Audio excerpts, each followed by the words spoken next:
Hello guys, good morning. Mag-tea tayo guys. Green tea. Naiwan pa ito na green tea sa ospital. Yung pinabili ko na green tea. Kaya sabi ni Dr. Ingkong, pwede na daw ako mag-green tea bago magkain. Ay, Jesus naman. Masakit pala mag-atching guys. Uy, ang operasyon. Masakit mag-atching, masakit mag-ubo. December 26 ngayon, 20 days na ako nga naoperahan.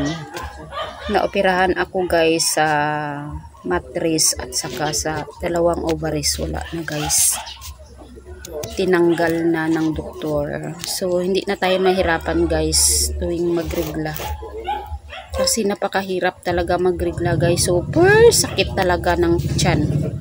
Hindi normal na dysmenorrhea. Parang mamatay talaga ako sa sakit.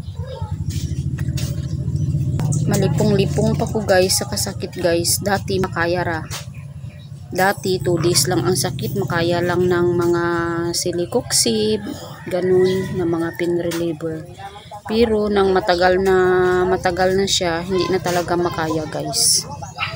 Naging 3 days na yung sakit niya, tapos hanggang 4 days, hanggang naging 5 days na guys. Tapos ang dugo sobrang lakas maglabas talaga.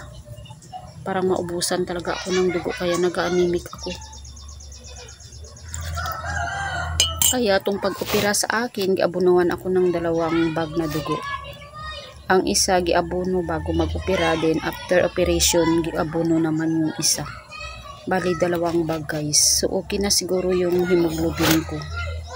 Pero minsan pa ako guys, mag-insomnia pa ako, hindi ako makatulog.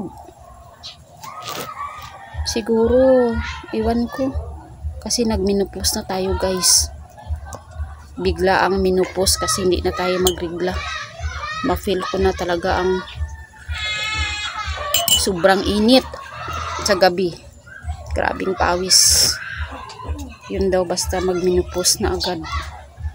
Okay lang. Tanggap ko na mag-menopause ako agad kaysa mag-suffer ako ng super sakit guys. Super sakit talaga guys.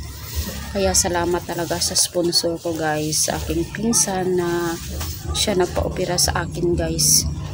60k ang package deal ni Dr. Ingkong sa Mnang Specialist Medical Center guys. God is good talaga, i-provide talaga ni Lord guys. Kasi kung ako lang talaga guys at saka mga relatives, kundi talaga ako makapa-opera guys. Kasi si Papa John dialysis patient din guys. Kaya mingaw ang Pasko ko ngayon guys, kasi andito ako sa Mlang sa aking mga kapatid, kay nanay. Naiwan ko sila dun sa Bunawan, Agusan del Sur.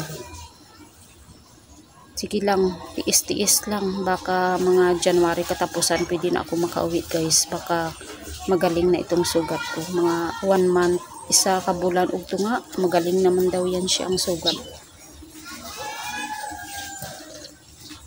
Hindi naman masyado masakit pag mag-ubo at saka mag-atching guys.